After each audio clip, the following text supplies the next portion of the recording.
Welcome sa Durs 2.0. Fresh at nagbabagang happenings ba ang hanap mo? Mga padabarkads man yan o mga trending topics? Pwes, sagutin natin yan.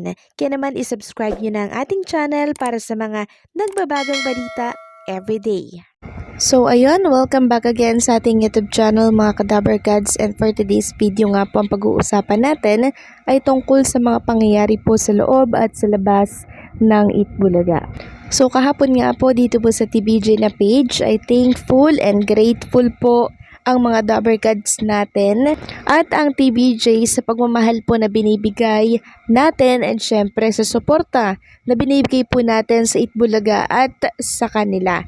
Sabi nga dito sa TBJ na page, thankful for all the love of our legit Dabarkads. Happy Thanksgiving sa mga Dabarkads sa USA. And kung inyong mapapansin, yung hindi ko alam kung manok siya or baka turkey to.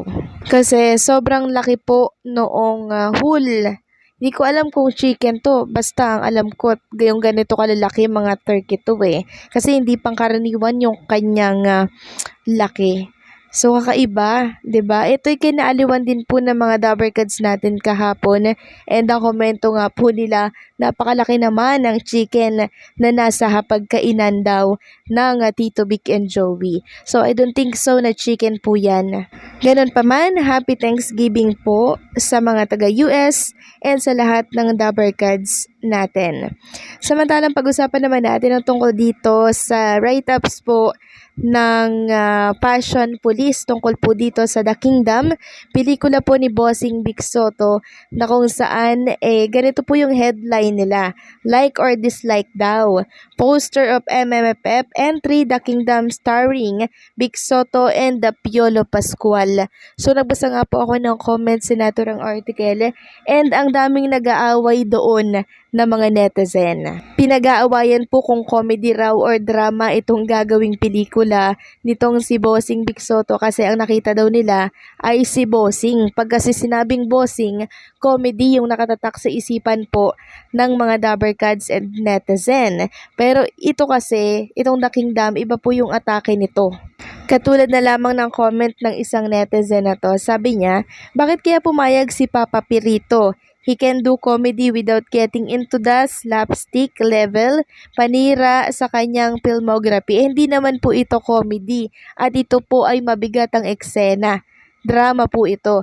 And may nag-comment dito na ang syunga ng comment mo, I don't think comedy to, watch the trailer. Drama ang The Kingdom, hindi comedy. Di kita gets, box comedy ba movie nila? Parang heavy drama base sa teaser eh. This is not comedy.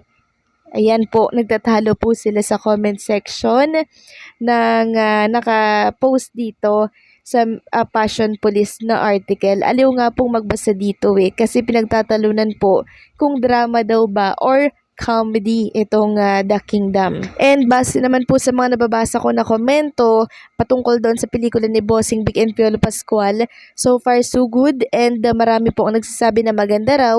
Panonoorin daw nila ito, and yung The Invented ba yun, yung kay Aga Mulak, maganda rin kasi yung trailer, kaya panonoorin po nila ito.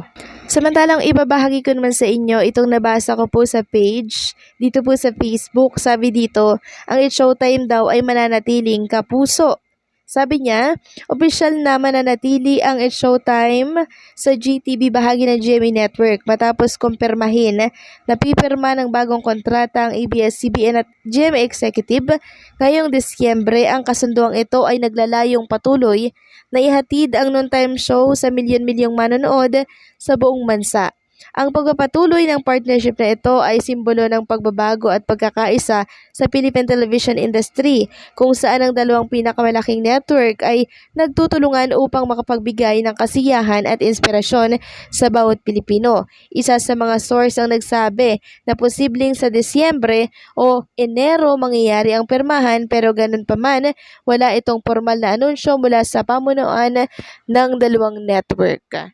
So, wala pa pong official announcement mga Kadabarkads kung pipirma ba talaga ng kontrata itong It's Showtime. So, hindi pa natin ito masasabing confirm na. Masasabi natin ngayon na ito po ay hearsays pa lamang, kasi hindi pa po confirm ang mga naisulat po sa kanyang artikulo.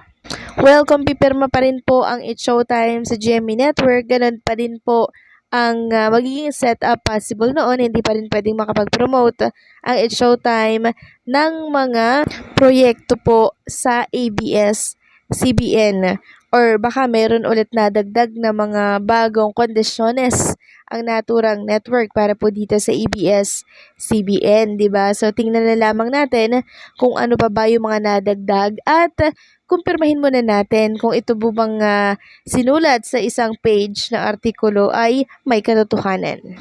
Samantalang pag-usapan naman natin ang tungkol dito sa binahagi po ni Maine Mendoza sa kanyang broadcast channel dito po sa Instagram. So kung inyo mapapansin, may filter po ang picture dito ni Maine Mendoza. Actually, video po yan. Binahagi niya po sa kanyang broadcast channel. And napansin ko nga doon na emotional po itong si Maine Mendoza, mangyak-yak at may luha po ang kanyang mga mata. So ano po ang dahilan, mga Kadaver Gods?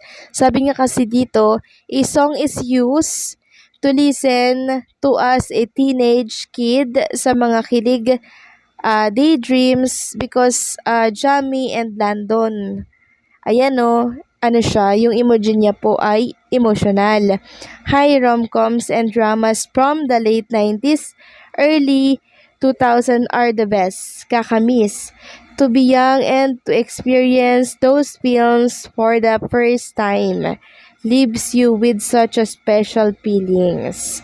So, ayan po ang sentimiento nitong si Maine Mendoza. Emotional siya dahil namimiss niya po yung mga kinagawian niya po na panoorin nung siya po ay teenage pa lamang. So, ang dami na kasing nagbago ngayon, di ba? Iba na kasi yung panahon ngayon. Ang dami na po nating namimiss. Ang dami na po nating realization na sana maibalik yung dating kabataan pa. 'Di ba? Mga ganyan po ang mga iniisip ng mga batang 90s ngayon. Parang nagsisisi sila na narating nila yung ganitong generation. So, mas maganda po kasi yung henerasyon ng batang 90s, batang 80s, 'di ba? Talagang nag-enjoy po kami, and nakakamiss nga po 'yun. Kaya sino nga naman ang hindi magiging emosyonal pag binalikan mo yung mga pangyayari, mga memories, 'di ba? Magiging emosyonal ka talaga kasi mamimiss mo yung mga pinagdaanan mo nang ikaw ay kabataan pa lamang. So, we feel you, Maine Mendoza, pero okay lang yan. Ganun talaga, it's part of pagtanda. Kaya ang gawin na lamang natin ay sumabay na lamang tayo sa agos ng panahon. So kayo ba, mga Kadaver Gods, may namimiss po ba kayo mga films and kung ano man dyan na gusto nyong mabalikan? Please comment down below. So ano po ang komento ninyo dito, mga Kadaver Gods? Please comment down below kung ano po ang masasabi ninyo dito po sa ating latest update tungkol sa ating mga Kadaver Gods